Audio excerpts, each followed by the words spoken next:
Ayy, look, yeah, ayy.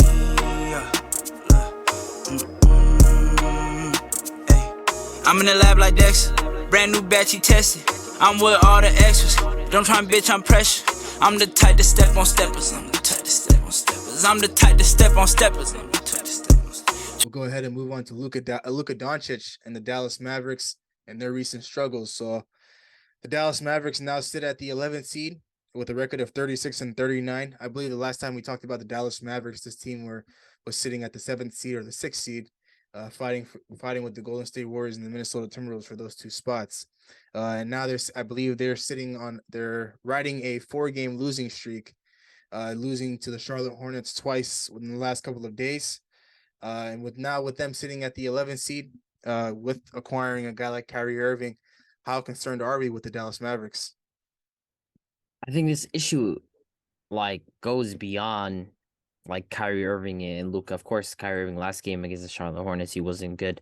But I think the issue exists outside of Kyrie Irving. This was a team that was already struggling before Kyrie Irving came. They had been bouncing around that 6th seed, 5th seed, and then going all the way down to the 7th seed. But this team, it just lacks one actual natural bigs. Dwight Powell, he's a decent lob threat. He's a decent basketball player, but he's about 6'9", 6'8". He can be your true center. Maxi Kleber is a floor spacing big, but he's not a true rim protector.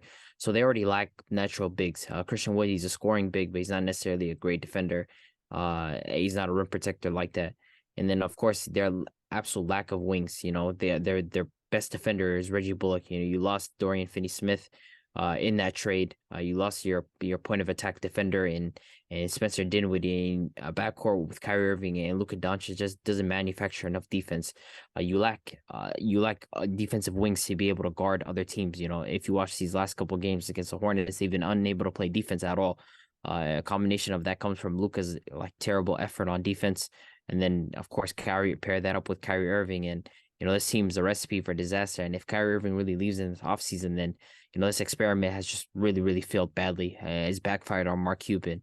You're at that point, fans would just be arguing, you were better off just sticking with Dorian Finney-Smith and Spencer Dinwiddie and seeing how far this team can go. So next year you could have just retooled with the pieces around Luka, but now you give up that trade for Kyrie. You give up those pieces for Kyrie Irving, who, of course, Kyrie Irving isn't a bad basketball player whatsoever, but you give up all that depth and that wing defense, and you already have a lack of bigs. What else? This team might be a first-round exit right off the bat in 5 or 6 games, at most 6. It's Who looking said they're like making the playoffs? there's that too. They're sitting just outside the play-in right now, competing. I think what's crazy is technically they're 2 games behind OKC, because even if they win their next game, OKC owns a tiebreaker, so that's another game that they have to win to get ahead of them. So there's 2 games back of the play-in at this point. So this team might not even make the playoffs, and so that'd be like a disaster. On top of that, imagine if Kyrie leaves, so you don't make the playoffs, Kyrie leaves. What did you accomplish? You gave up those players and picks for what? So I think this experiment is going terrible, and it's coming down to an end. They have to turn it around, or that's it for the season. Yeah, I mean, I feel this experiment's already coming to an end. It's dead. It's done. We even said it before when the trade happened, before Kyrie even started playing for the Mavericks. The end of the year, we never thought this was gonna work out. To me, they lost a lot of wing depth. They lost the chemistry that they had with Luka. They lost a lot of defense, and they brought in Kyrie, a guy. Obviously, we know what type of player he is. A great one-on-one player, but other than that, he doesn't contribute to the defensive side of the ball. He's gonna make noise outside of the basketball. And we've seen Luka come out recently in an interview saying, "I'm not happy anymore. I haven't been playing fun basketball. I haven't smiled." And we know why. And I don't necessarily blame that on Kyrie. It's just the pieces that he's missing and what he's accustomed to and what he had, going back to Spencer and Dorian Finney-Smith, even letting Jalen Brunson walk in free agency with that, as going back that far. I feel like the chemistry to the team now is it's Luka and who else? And you're going to get Kyrie to hoop. He's going to give you his 25 to 30. He's going to give you your 7 assists, but are we gonna ask guys like what's his face, Justin Hardy or Jaden Hardy? I don't know his first name. The Hardy kid to come contribute 23. Jaden Hardy. Are we going to ask Max Kleber to be consistent, hit 5 threes a game and spot up every single time and hit his threes? Or another guy, Reggie Bullock, who obviously fits perfect with Luka. It's a spot up 3-and-D type guy, but he hasn't been hitting his shots lately either. So you look at it, I get why Luka's frustrated. You know, he went from being possibly a top 4 to top 5 team before Kyrie came to the team with the pieces that he had. Now he's looking outside the playoffs, and we look at Luka as a top 7, top 6 player in the game. So for him to be missing playoffs with his pedigree, a lot of it has to go back to Mark Cuban. I mean, it goes all the way back to Mark Cuban, and it's why make this trade knowing Kyrie's going to leave you at the end of the summer? Did you want to just sell jersey tickets? Did you want to just make a little extra money in your pocket? Yeah, because to me, these two guys, I don't think this was ever going to work. I don't think this was going to work in the playoffs. Even if they did make it, I feel like they were going to lose in the play-in. Even if they were the 16th now, still feel like they were going to lose first round. But man, they got a lot of questions heading to this offseason because 98.9% chance Kyrie Irving's walking. And Luka's going to be left with who? Again, JaVale McGee as a starting center, Norman Powell as a starting center, Christian Wood coming off the bench. Mark Cuban, I feel like he messed it up, and I feel like Luka's going to leave in a year or two. So that's how I see it. I think, you know, this little project they did, it's cool to see these two one-on-one guys hoop together. You know, Luka's defensive woes, we know what type of defender he is. He really don't try on defense. He's sluggish, he's slow. And Kyrie, other than spectacular offense, he doesn't offer anything else on the court. So it was great to see these two guys hoop together, but these next 8 games are going to be crucial. If they don't make that play, there's going to be a lot of questions asked. Yeah, a couple of weeks ago, when we talked about the Dallas Mavericks and, you know, their fit with Luka Doncic and Kyrie Irving, the one thing I mentioned and one thing I highlighted was we just have to give this duo some time. And now we sit, you know, obviously a month into this experiment, a month into this whole entire, you know, situation between Kyrie and Luka. Obviously, it's noticeable to the eye that these two guys are just not gonna work at all. It's just not gonna work between these two players.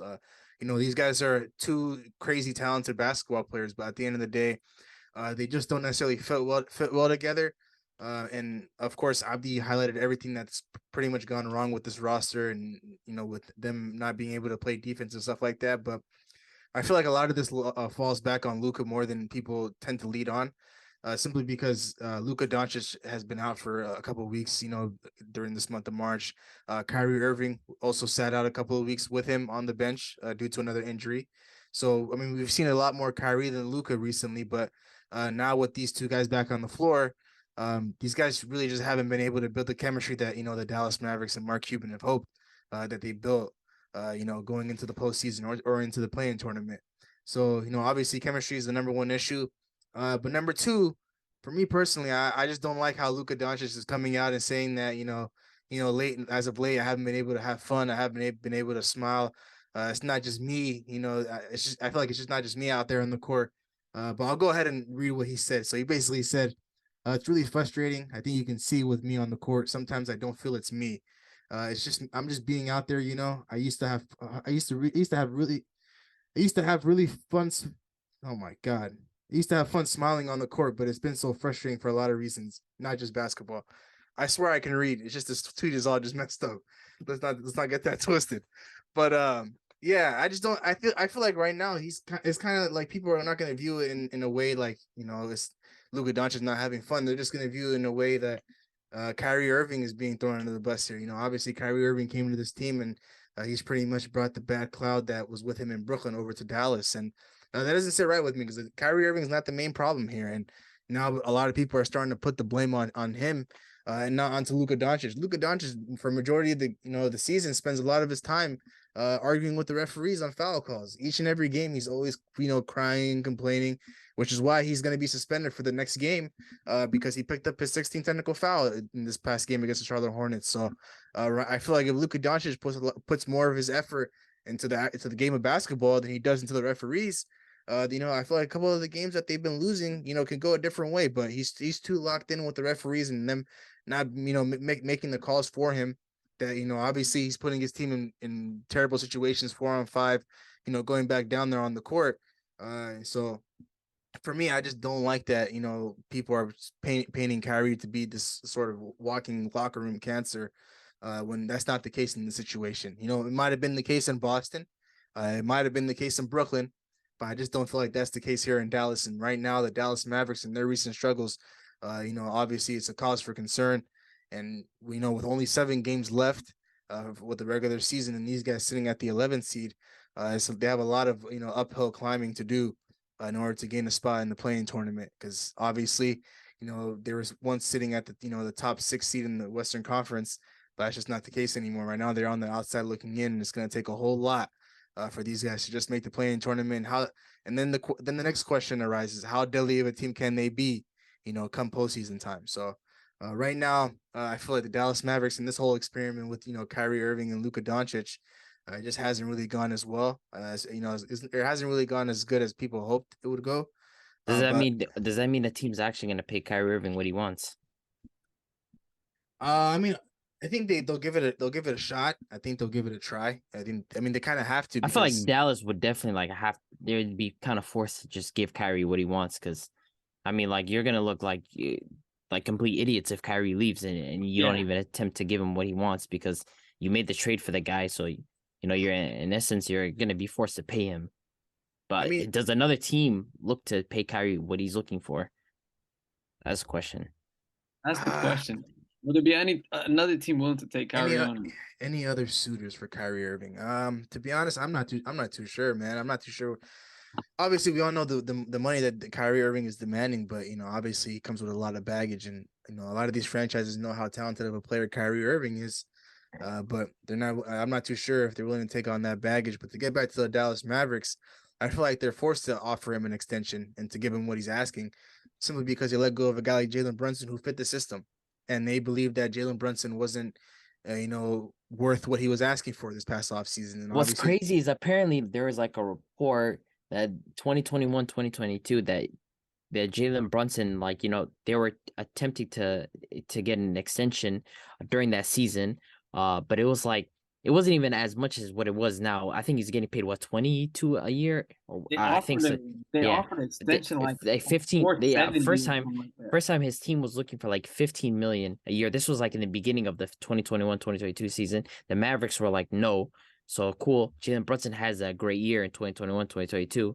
They came back with that same offer that Jalen Brunson's agent had. And of course, he's going to be like, hell no. I'd rather just, his pops, of course, he's going to tell him like, yo, just go test free agency. What the hell? Why there's no point in coming back and signing that same deal that they rejected in the first place. So, they kind of shot themselves in the foot with that, because I feel like that Jalen Brunson deal would have given them more flexibility to try and get more pieces around them. Jalen Brunson, his contract is looking like it's a bargain for the New York Knicks. So, Dallas Mavericks have just shot themselves in the foot.